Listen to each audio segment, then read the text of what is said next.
우리가 지난 주일에 에스겔서 38장을 공부를 했습니다.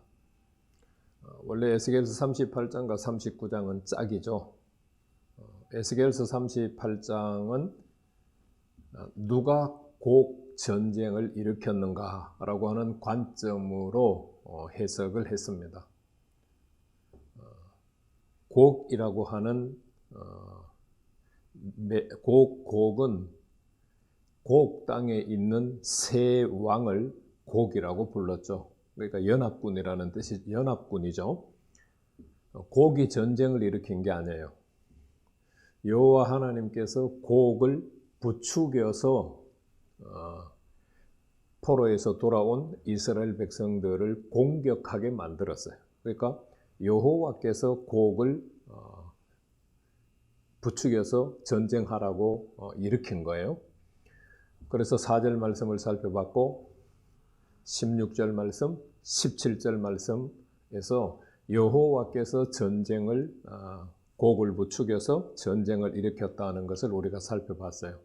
그래서 여호와께서 왜 곡으로 하여금 전쟁하게 하셨을까? 여호와께서 전쟁을 하게 하신 목적을 우리가 지난 주일에 두 가지를 살펴봤습니다. 16절 말씀에서 곡전쟁의 첫 번째 목적을 살펴봤고 23절 말씀에서 곡전쟁의 두 번째 목적을 살펴봤습니다. 자, 오늘은 이제 우리가 38장과 짝을 이루고 있는 39장 말씀을 공부를 하려고 합니다. 이 39장에는 곡전쟁을 일으키는 세 가지 목적이 더 언급되어집니다. 그리고 전쟁을 했으니까 많은 시신들이 있고 그 다음에 노획한 무기들이 있잖아요. 그래서 노획한 무기들을 태우는 데는 7년이 걸리고 전쟁에서 죽은 시신을 묻는데 7개월이 걸려요. 7년 7개월. 그리고 수많은 시신들은 사나운 새들과 짐승들의 먹잇감이 돼요. 그러면서 마지막에 24절로 넘어가게 되면 여호와께서 곡전쟁의 목적을 정리를 해주세요. 두 가지로 정리를 하시고 그리고 마지막에 이제 25절에서 29절은 여호와 하나님의 현재, 과거, 미래를 정리를 해줘요. 전체적인 개요를 먼저 말씀드렸어요. 자, 이 시간에는 1절에서 10절 1절에서 10절은 1절에서 6절, 7절에서 10절로 나눌 수 있어요. 1절에서 6절은 곡전쟁의 목적 세 번째가 언급이 돼요. 그리고 7절에서 10절은 곡전쟁의 목적 네 번째가 언급이 됩니다. 자, 곡전쟁의 목적부터 살펴보면 6절 말씀에 기록이 되어 있어요. 내가 또 불을 마곡과 및 섬에 평안히 거주하는 자에게 내리리니 내가 여호와인 줄을 그들이 알리라. 38장 16절에서 이방 사람들이 여호와를 알게 하는 것이 곡전쟁의 첫 번째 목적이었어요. 23절에서는 사람이 아니라 이방 나라가 여호와의 위대하심과 거룩하심을 보고 그 여호와가 어떤 분이신지를 알게 하는데 목적이 있었어요. 그러니까 이방 사람, 이방 나라 둘 다 이방이죠. 그런데 오늘 6절 말씀을 보니까 전쟁에 참여하지 않는 대상들이 언급이 돼요. 여호와 하나님께서는 그들에게 불을 보내서 그냥 태워 죽이신다는 의미예요. 물론 이 불이 뭐 또 다른 전쟁을 의미할 수도 있고 하죠. 고가 및 섬에 평안히 거주하고 있는 사람들. 그러니까 마곡 땅에 있는 사람들, 마곡 땅에 있는 세 왕을 중심으로 전쟁이 일어났잖아요. 그런데 그 전쟁하러 나온 군사들 외에 그 마곡 땅에 살고 있는 세 왕이 다스리는 나라가 있고 또 많은 족속들이 함께 참석을 했잖아요. 그 족속들은 전쟁에 참여하지 않았으니까 여호와 하나님을 알게 될 수 있는 기회가 별로 없어요. 그래서 여호와 하나님께서 세 번째 목적은 전쟁에 참여하지 않은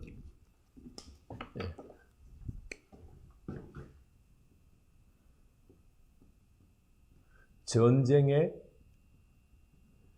참여하지 않은 백성들, 이방 나라 백성들에게 여호와가 누구신지를 알리는 거예요.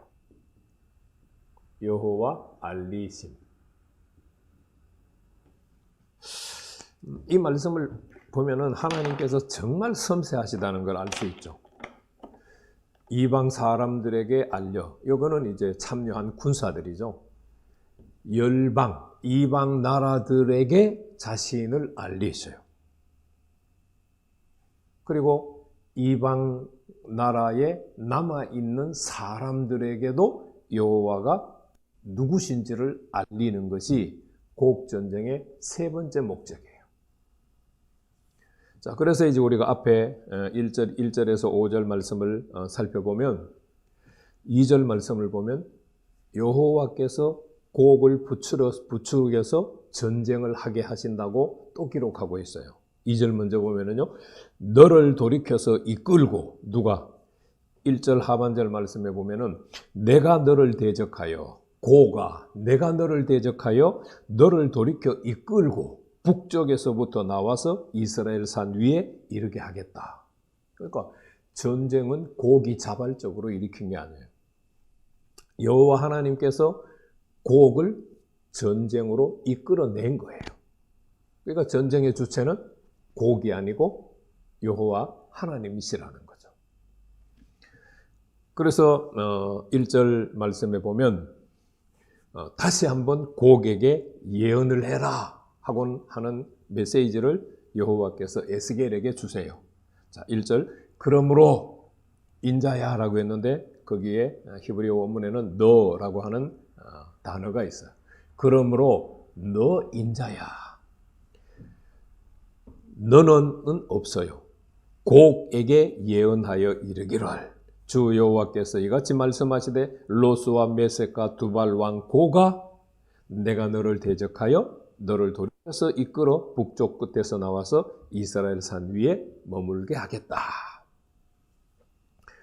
다시 한번 여호와께서 에스겔 선지자에게 곡에게 예언을 하시라는 거예요. 여호와께서 너희를 대적해서 너희를 이끌어내서 북쪽 끝에서부터 나와서 이스라엘 산에 이르게 하겠다. 그것을 예언을 하라는 거예요. 그리고 3절에서 5절 말씀은 어떻게 여호와 하나님께서 전쟁에서 곡을 섬멸하는가 방법을 기록하고 있어요. 3절 말씀 내 활을 쳐서 내 손에서 떨어뜨리고 내 화살을 내 오른손에서 떨어뜨리라. 활은 무기죠. 보통 우리가 쏠 때 활을 이렇게 이제 장전을 하겠죠, 그죠? 이렇게 장전을 하면 왼쪽 손을 쳐서 활을 떨어뜨리고 화살을 오른손에 잡고 있는데 오른손을 쳐서 화살을 떨어뜨린다. 이 활과 화살은 무기의 일종이죠. 한 종류일 뿐이죠. 이것은 어떤 측면 조금 확대해서 해석을 하면 곡이라고 하는 연합군이 동맹군들이 가지고 있는 무기를 하나님께서 손을 쳐서 다 떨어뜨린다는 거예요. 칼을 잡으면 손을 쳐서 칼을 떨어뜨리고 뭐 어떤 다른 무기를 사용하려고 하면은 전부 손을 쳐서 그 무기들을 다 사용 못하게 한다는 의미를 가지고 있다고 생각하시면 돼요. 자, 곡이라고 하는 동맹군이 여호와께 침을 당해서 무기를 다 떨어뜨리니까 싸울 수가 없잖아요. 싸워봐야 죽잖아요. 그래서 하나님께서 4절 말씀을 보면 너와 내 모든 무리와 너와 함께 있는 모든 백성들이 다 이스라엘 산 위에 넘어진다. 그리고 4절 말씀을 보면은요, 5절 말씀을 보면 빈 들에 넘어진다. 그리고 4절 하반절 말씀에는 그들의 시신이 어떻게 되는가를 설명하고 있어요. 물론 묻기도 하는데 4절에서는 각종 사나운 새와 들짐승에게 넘겨줘서 먹잇감이 되게 하겠다. 이 말씀은 이제 17절에서 20절 말씀에 더 자세하게 확대해서 설명을 하고 있어요. 그때 다시 살펴보기로 하겠습니다. 이 사실을 여호와 하나님께서 에스겔 선지자에게 예언을 하라는 이야기예요. 그래서 여호와 하나님이 이스라엘을 북쪽에서부터 끌어내서 이스라엘 산에 이르게 하시는데 그 목적이 뭐냐? 전쟁에 참여하지 않고 각각 자기들 땅에 남아있는 백성들에게 여호와가 누구신지를 알리시는 게 목적이에요. 이게 곡전쟁의 세 번째 목적입니다. 자, 네 번째 곡전쟁의 목적은 7절 말씀에 기록이 되어 있어요. 7절 말씀 보시면요. 내가 내 거룩한 이름을 내 백성 이스라엘 가운데 알게 하여 다시는 내 거룩한 이름을 더럽히지 아니하게 할 것이다. 내가 여호와 곧 이스라엘의 거룩하인 줄을 민족들이 알게 하리라. 38장의 곡전쟁의 목적 두 가지, 그리고 39장 1절에서 6절까지의 곡전쟁의 세 번째 목적은 전부 이방 나라, 이방 군대, 이방 백성들이 대상이었어요. 그런데 7절에서 10절은 이스라엘 족속들에게 곡전쟁의 목적을 또 하나님께서 말씀을 하세요. 그게 뭐라고요? 예. 곡전쟁의 목적은 이스라엘 족속들이 여호와가 거룩하신 분이시다 라고 하는 사실을 알아야 한다는 거예요. 그것을 여호와 하나님께서 이스라엘 족속들에게 알리기 위해서 곡전쟁을 일으키시는 거예요. 이스라엘이 여호와가 거룩하신 분이라는 것을 알아야 그들이 다시는 이스라엘의 거룩한 자의 이름을 더럽히지 않아요.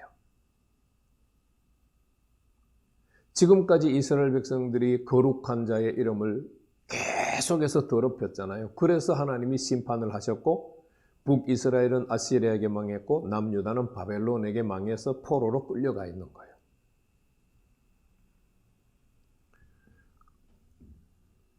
포로에서 회복되는 이스라엘 족속들은 여호와의 거룩한 이름을 알고 여호와의 거룩한 이름을 다시는 더럽히지 않아야 돼요.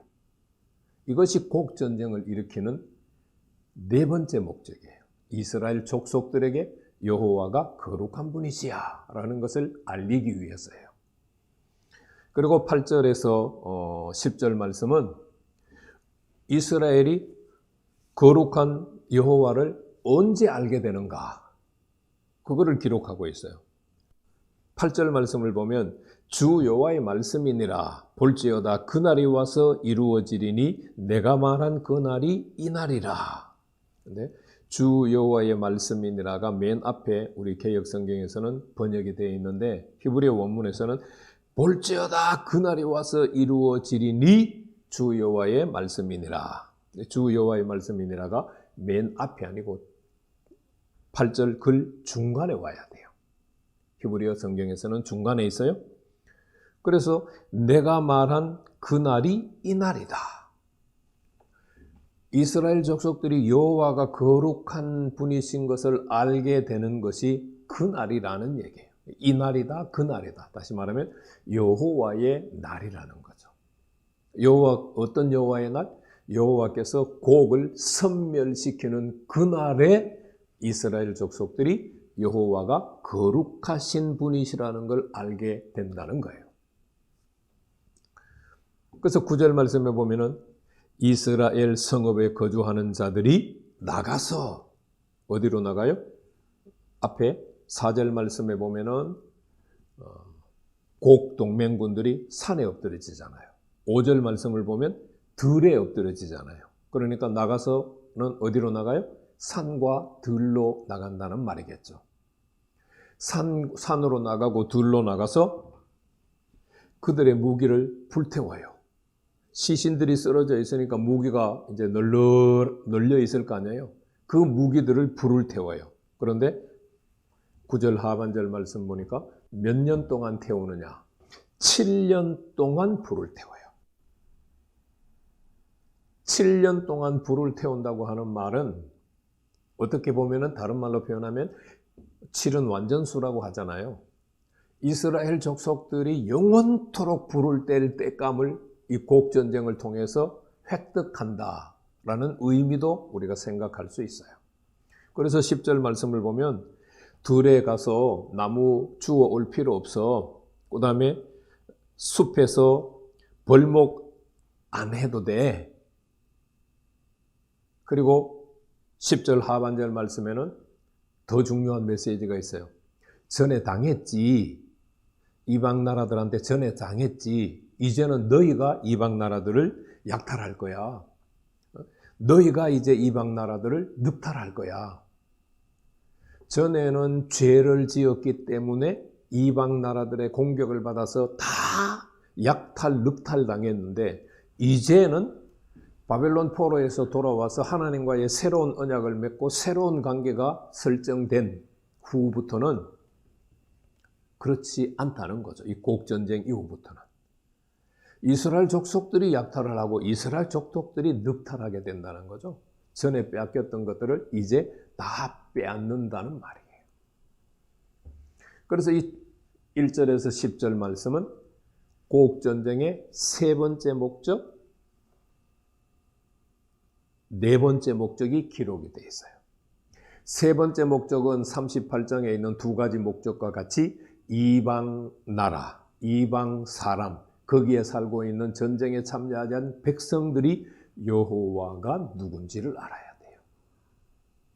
그리고 7절에서 10절은 이제 다음에도 한 가지 더 나오지만 이스라엘 족속들이 여호와가 누구신지를 알아야 돼요. 그런데 네 번째 곡전쟁의 목적에서는 이스라엘 족속들이 여호와가 거룩하신 하나님이신 것을 알아야 된다는 거예요.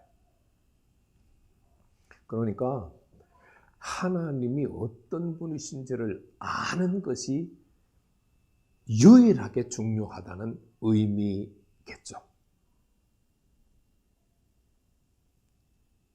여러분들은 하나님을 어떤 분으로 알고 계세요? 곰곰이 한번 생각해 보시고 스스로에게 답변을 한번 해보시기를 바랍니다.